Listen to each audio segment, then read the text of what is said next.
అనగనగా ఒక పెద్ద సముద్రంలో ఒక చిన్న టాపీ ఉండేది.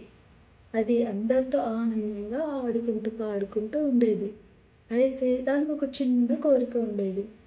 అదేంటంటే తను పైకి వెళ్ళి పైన ఏముందో చూడాలి అనుకునేది.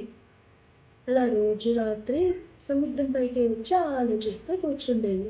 కానీ ఒకరోజు రానే వచ్చింది. అప్పుడు సూర్యుడు "డ్రాపీ పైకి వస్తావా" అని పిలుస్తుంది. డ్రాపీ చాలా సంతోషంగా "ఆ! వస్తా వస్తా" అని చెప్పి స్ సూర్యుడితో పాటు పైకి వెళ్దామనుకుంటుంది. అప్పుడు డ్రాపీ సూర్యుడితో పాటు పైకి వెళ్తున్నప్పుడు మాయమైపోతుంది. మాయమైపోయి ఎక్కడికి వెళ్తుందో తెలుసా? పైన ఉన్న ఒక టౌన్‌లోకి వెళ్తుంది. ఆ టౌన్‌లో చాలామంది డ్రాపీలాగే అక్కడ ఆడుకుంటూ, పాడుకుంటూ ఉంటారు. అయితే డ్రాపీ వాళ్ళతో చాలా బాగా కలిసిపోయి అందరిని ఫ్రెండ్స్ చేసుకుంటుంది. అలా వచ్చిన వారందరినీ డ్రాపీ చాలా మంచిగా ఫ్రెండ్స్ చేసుకొని అందరితో ఆడుకుంటూ, పాడుకుంటూ ఉండేది. కానీ ఆ టౌన్ చాలామంది డ్రాపీ లాంటి వాళ్ళు రావడం వల్ల చాలా పరిగెత్తిపోయింది. పరిగెత్తైపోయింది ఏమైపోయింది? ఆ టౌన్ బస్ట్ అయిపోయింది. ఆ బస్ట్ అయిపోయిన టౌన్ నుంచి డ్రాపీతో పాటు తన ఫ్రెండ్స్ అందరూ కింద పడిపోతారు.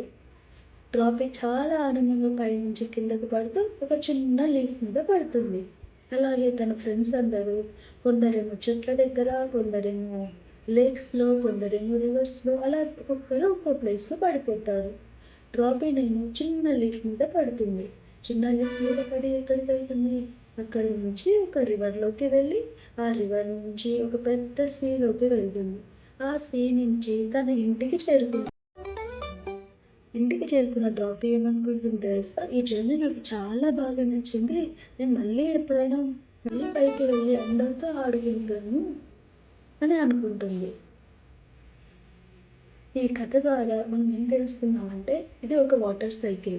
రైన్ మనకి ఎలా ఫార్మ్ అవుతుంది అనేది తెలుసుకున్నాం. ఫస్ట్ ఏం జరుగుతుంది? డ్రాపీని సన్ కలెక్ట్ చేసుకుంటుంది. తర్వాత డ్రాపీ పైకెళ్ళేటప్పుడు ఎవాపరేట్ అయిపోతుంది. అంటే మాయమైపోయింది కదా! అది ఎవాపరేషన్. ఇంకా పైకెళ్ళిన డ్రాపీ తనలాంటి వాళ్ళతో ఆడుకుంటూ, పాడుకుంటూ ఉంటుంది కదా! అది కండెన్సేషన్. అందరూ కలిసి ఒక క్లౌడ్ లాగా ఫార్మ్ అవుతారు. తర్వాత అదన్ క్లౌడ్ బర్స్ట్ అయిపోయి కింద పడుతుంది కదా! అది ప్రెసిపిటేషన్ అంటే ఫాలింగ్ ఆఫ్ రైన్. ఇలా ఇదంతా ఒక continuous journey of water cycle. కథ మీకు నచ్చిందనుకుంటున్నా. Thank you. ఈ కథ మీకు నచ్చిందనుకుంటున్నా.